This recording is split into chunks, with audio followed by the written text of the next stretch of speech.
The Sun is entering a stage known as a solar or Maunder minimum. This is where the solar activity that ignites solar flares or sunspots has decreased.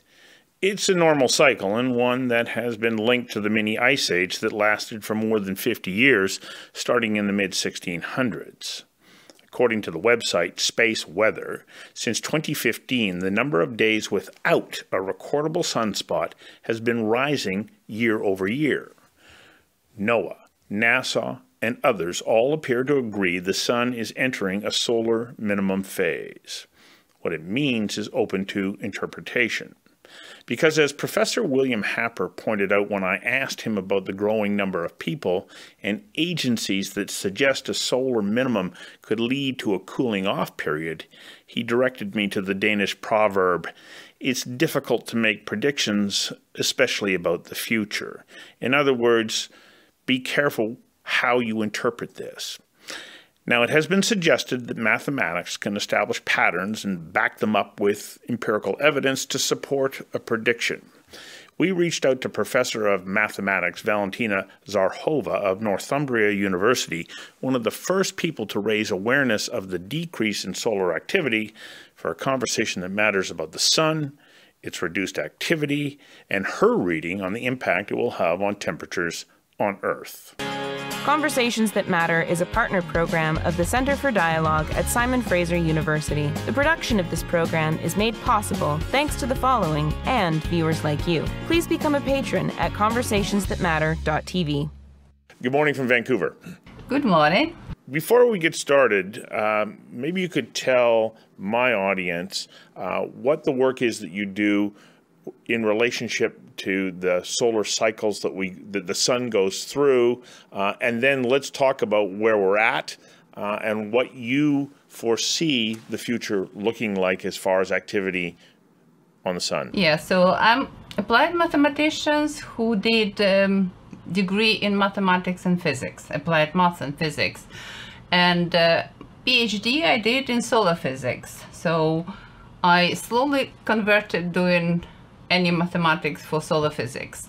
And I started doing solar activity in 2002 when we got European grant, European grid of solar observations with 10 other partners, 8 from Europe and 2 from America, when we did automated pattern recognition on solar images and obtained big catalog of solar features, sunspot, active regions, and so on. So after 3 years, we built up these beautiful catalogs, and suddenly we got into this research of solar activity. While before I was doing particle acceleration, transport in solar flares, and different kind of different spectral lines interpretation. So, and from 2002, I started looking at the general solar activity, and we thought when we automatically detected all the sunspots, we can improve the solar activity index defined by the sunspots, because we have everything you can extract from digital images, which allow you possibly to have much better understanding, and you can forecast it for the future. And when we started doing statistical analysis of this data, we discovered that we have all the data. We have 20 parameters on every tiny feature like sunspot, everything you wish. We derived all the laws which were known, Hale law, Jo's law, whatever, variation of tilt and polarity, but we didn't become closer to forecasting activity for longer periods. And this is when curiosity kicked off at about 2006, 2007. We started looking for something else, for some other proxies, and this is how our research started on solar activity. So basically, general solar activity research I'll do from 2002 now till now. It's about 17 years, but there were different phases of it. That I think breakthrough was in 2008 when we discovered that magnetic field inside sunspots correlates or anti-correlates with the background magnetic field of the whole sun. This was very interesting discovery because it allowed you to look at the magnetic field of the whole sun, which has much more data. You have the whole solar disk covered with magnetic field. You split it into the latitude bands and can extract magnetic field in each latitude. And there are much more data than tiny sunspots, sometimes a few tens, sometimes a few units. So this gave us a little bit more data, and we hope will give us a little bit more accuracy.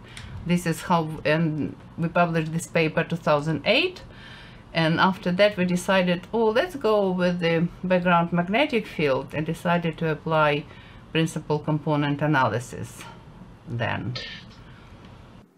So it's my understanding that there are 3 magnetic fields within the sun. Yes, so the sun has this like ocean. In our planet, ocean is water, and sun planet is a background field. And in this background field, you have those loops which are embedded in this ocean, sitting there, and the places where they're embedded, to us, from our side, seem like a sunspots. So sunspots, these are the roots of the loops, which are hanging above the sun, but embedded into the surface of the sun. I got to get you to hang on for a second while we take a quick commercial break. We'll be right back. Conversations That Matter is brought to you by Odlum Brown, a client-focused investment firm that starts client relationships with straightforward conversations focused on you, your aspirations, and your investment priorities. Odlum Brown has been a supporter of Conversations That Matter from the day we started this show. Their only condition was that we provide a non-biased conversation with people from all sides of all sorts of issues. And of course, we couldn't produce this show without the support of Oh Boy Productions. If you're looking to produce a show like this one, I suggest you reach out to Oh Boy. They can help you produce it, and they can help you build your audience. And we also need your support. I ask you to please pledge $1 per show by going to conversationsthatmatter.tv/donate, because those dollars add up and play an important role in helping us produce this show. Now, back to the show. So, in reading material that you have distributed already, it's my understanding that the level of activity of those magnetic fields changes, and it happens in a cycle. And those cycles affect sunspot activity. The cycles of solar activity are first defined by the appearance of sunspots. So, during the minimum, you have little sunspot, if none. And then during the maximum, you have a lot of sunspots, sometimes large amounts. And then towards the next minimum, the number of sunspots decreases. So previously, people had only sunspots themselves. But because, as I explained you, we did automated recognition, so we extracted also magnetic field of the sunspot, which nobody else did before. And we decided to compare the magnetic field of sunspot groups, which presented, and the magnetic field of surrounding background sun. And we discovered that actually they're in antiphase. So if leading polarity is northern, the background field has to be southern. We discovered that Stix, German scientist, in 1976 already had this discovery. He found that magnetic field comes in antiphase. He did a lot of measurements and shown that they have this 11-year phase difference between a magnetic field of the sunspot and active region. So we were very encouraged that what we discovered, actually people who did solar dynamo before also seen.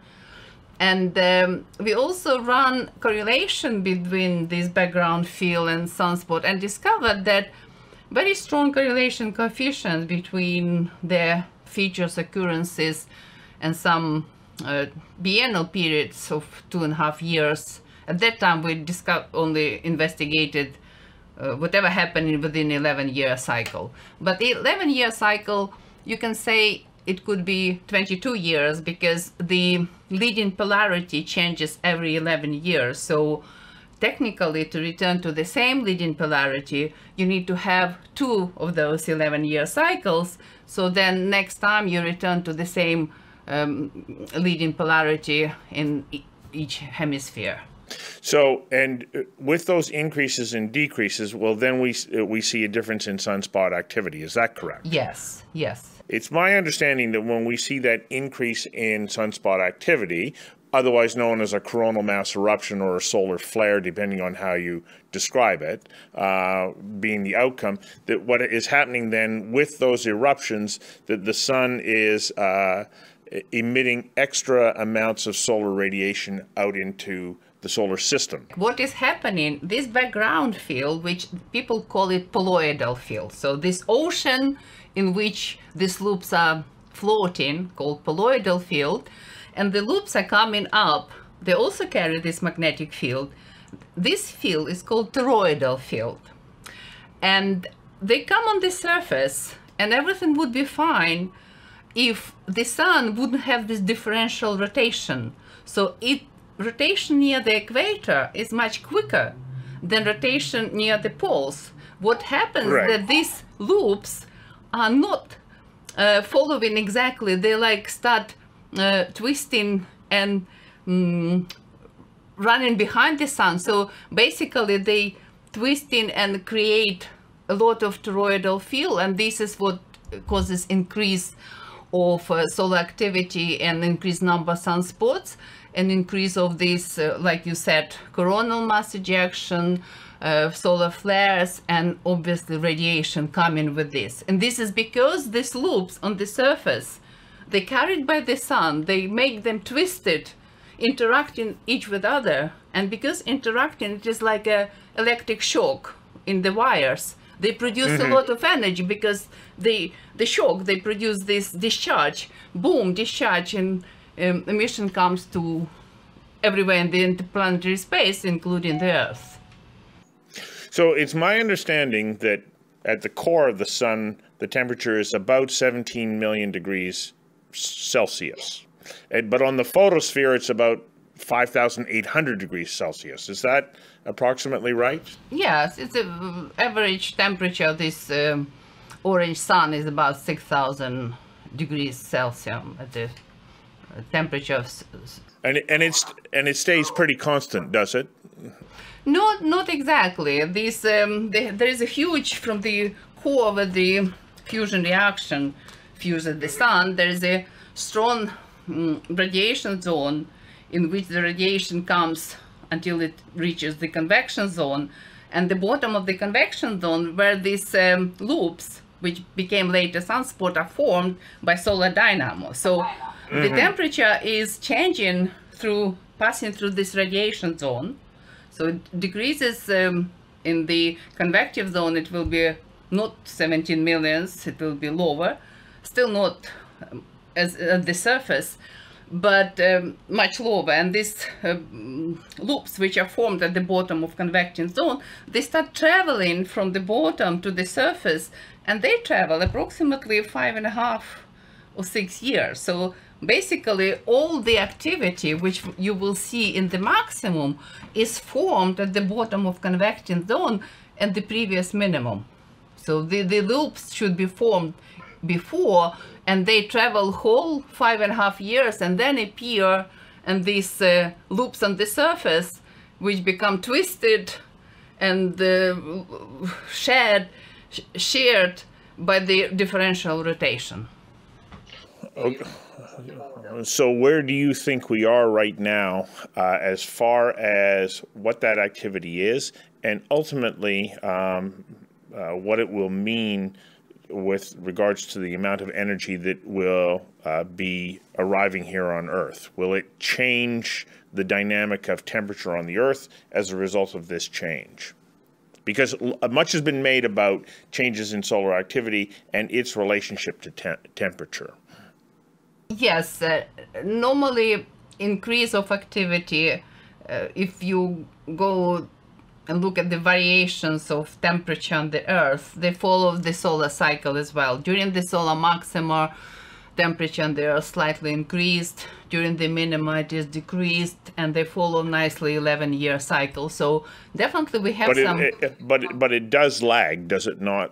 Yes, yeah, it is not linear interaction. No. Because it just come up. Simply the Earth's response, if you have more heating, whatever processes are acting on the Earth, they will have more heating, and they have to respond to this heating. So they will done anyway. What will happen, what is happening with this grand minimum, like Maunder minimum, as I said, there are two waves, and they interfering with each other, and they can have constructive interference when the amplitude of the waves increases, when they in the phase amplitude increases nearly summation of them twice. So it was very strong, nice activity. But because these waves are a little bit off phase, so one wave has slightly different frequency than another, not much, not huge difference. So one wave keep running away from another until they reach the stage when they will be in the stage of disrupting interference. So the one wave has maximum and other wave has minimum. Then these two waves, when they added together, the resulting wave will be nearly zero, very small. Yes. And this is what we are heading in grand minima. So where are we in that cycle right now? We are exactly at the stage when we are entering modern grand minimum from 2020. For next 33 years, for next 3 cycles, we have first grand solar minimum, and we will observe it from the front seat, all of us. So what do you think that the impact of that will be, based on your calculations, on the temperature on Earth? We look at the calculation of this temperature by Lin et al. They have a number of papers, and they shown that the temperature on the Earth during the Maunder minimum and irradiance was decreased about 0.3%.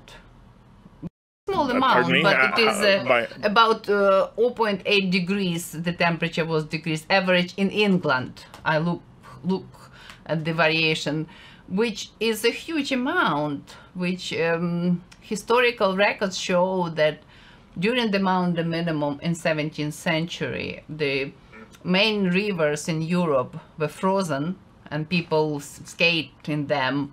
There were a lot of snow and so on. So this what decrease of this kind of means. So what we expect for the modern grand minimum, the decrease of the temperature will be slightly smaller than it was during the Maunder minimum, because Maunder minimum we were at the minimum also of the oscillation of the baseline magnetic field.